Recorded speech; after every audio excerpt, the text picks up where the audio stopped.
Hello, everyone. My name is Carlos. I'm a facilitator in our outreach program. I want to welcome everyone to Free Minds on the Same Page Right Week, a mutual exchange of hope and healing between incarcerated poets and the community. We thank you all for joining us today. Our featured poet ambassador today is Poet Ambassador Kenneth Brewster. He was released under IRA in 2024 and has been a Free Minds member since 2005. So I want to start by saying welcome home, Kenneth, and thank you for being here today. If you don't mind, Kenneth, we could start off by reading a poem that's written by yourself. All right. Good evening. My name is Kenneth Brewster. The name of the poem is Spoken But Never Heard. From pilot walls, my voice emanates. It elucidates our struggle. It depicts frustration and rage from when our voices were muffled. When no one listened to care, feelings never were spared, so hearts resemble prunes.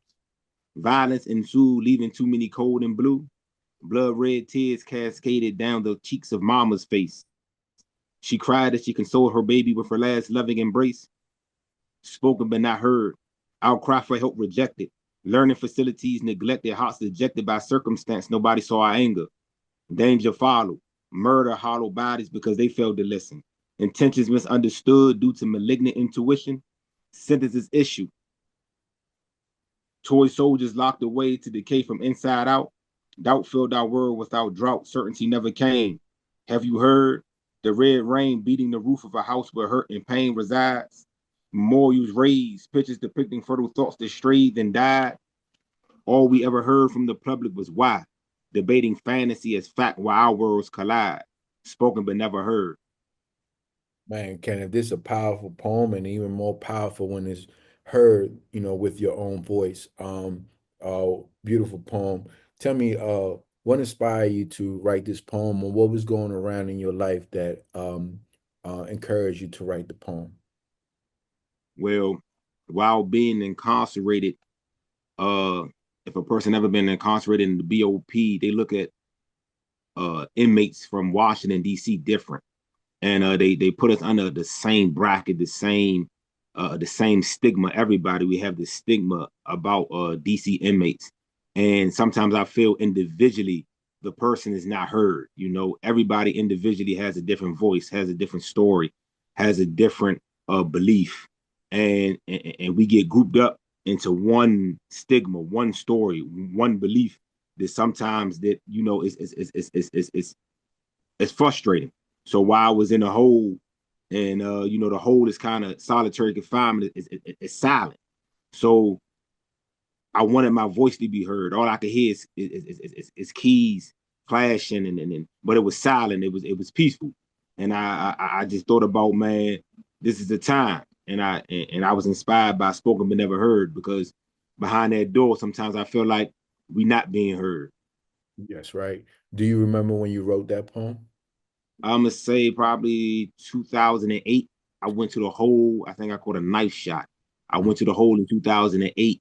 I was down FCI Cumberland, Mm-hmm. and this was during the time when they was in solitary confinement. You might be in the cell by yourself for a while. They really didn't put you in the cell with nobody else, so it was peaceful. It was quiet, and I just got inspired.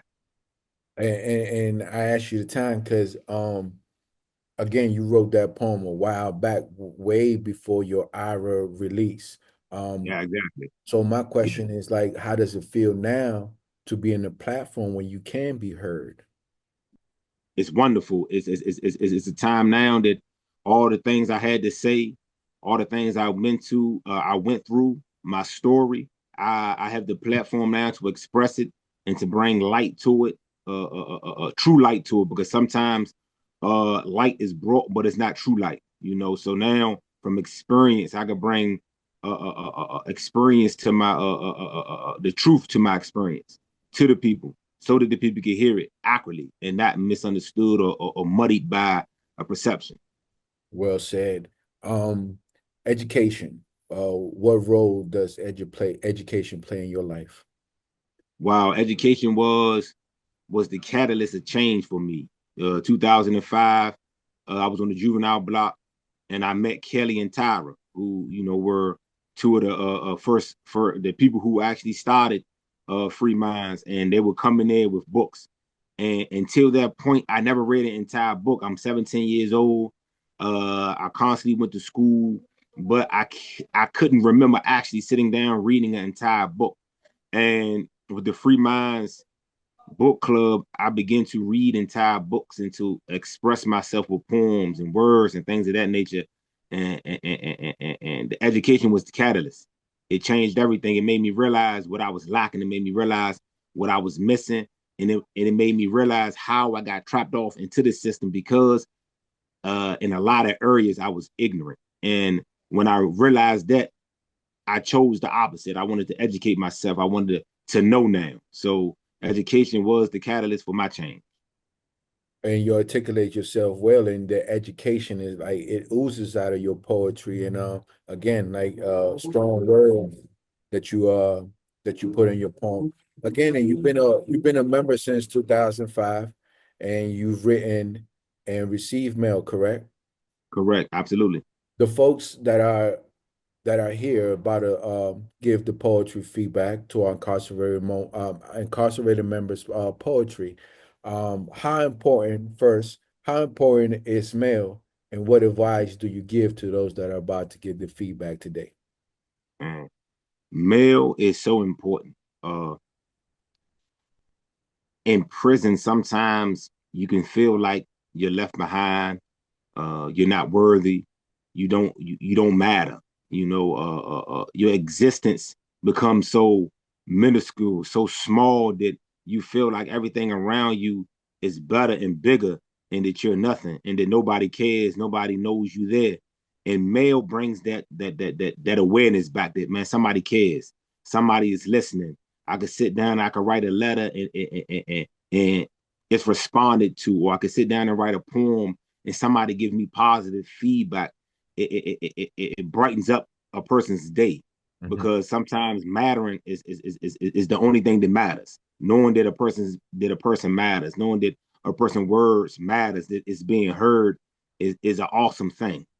So mail is very, very, very important for the incarcerated person, youth, or adult. Well said, Kenneth. Thank you, Kenneth. Thank you so much for being here today. Thank you for giving that awesome tip and advice. Yeah.